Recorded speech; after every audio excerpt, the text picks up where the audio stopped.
Everything in this book rests on a distinction most readers have never been taught to look for, because most translations do not preserve it clearly enough to notice 3 verbs, 3 different registers of origin.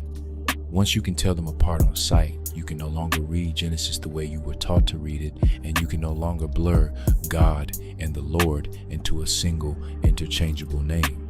Created, bara, to bring forth from nothing or from a state that did not yet contain it. The highest register of origin in the text, reserved, almost without exception, for Elohim. Made, asa, to fashion or produce something complete within the natural order, working with what already exists in principle. Formed, yatsar, to shape, mold, or reconfigure existing material into a new function. The potter's word, the domesticator's word. Genesis does not blur these 3. It stacks them in sequence, like a countdown, and the sequence itself tells you who is doing the work in any given verse, long before the verse tells you what was done. 1. The Trifecta of Genesis 1:27. So God created man in his own image. In the image of God created he him. Male and female created he them. Created appears 3 times in a single verse.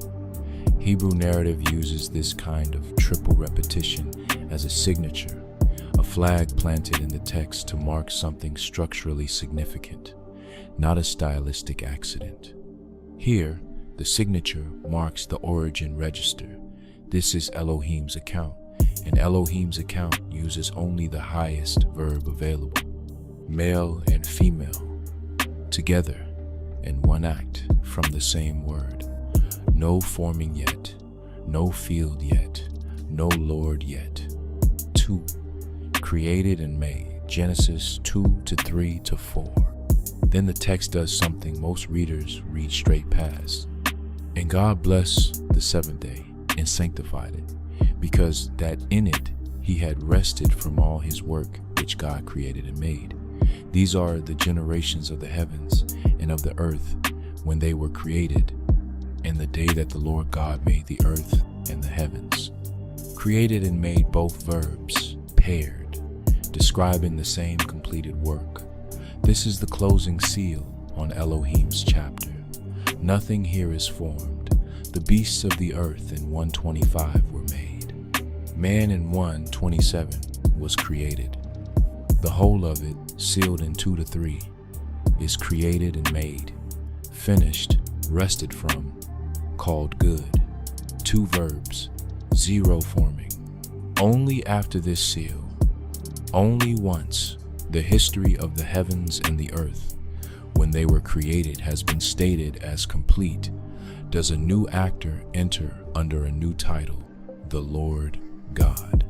And with him comes the 3rd verb, applied to man for the first time in the narrative.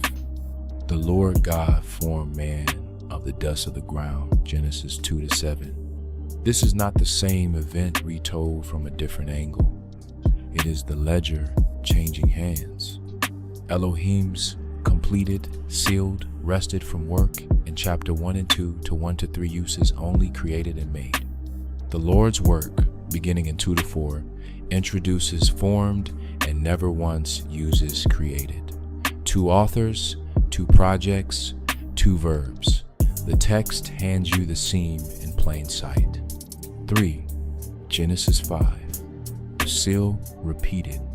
The same pairing resurfaces when the genealogical record opens a second time.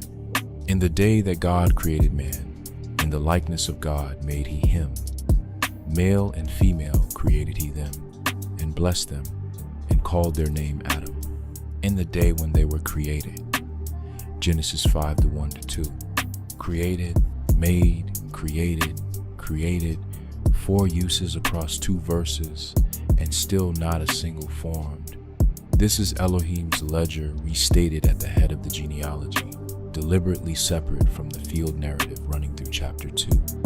The compilers preserve both accounts side by side without smoothing the verbs into agreement, which is exactly why the distinction survives for anyone willing to read closely enough to catch it.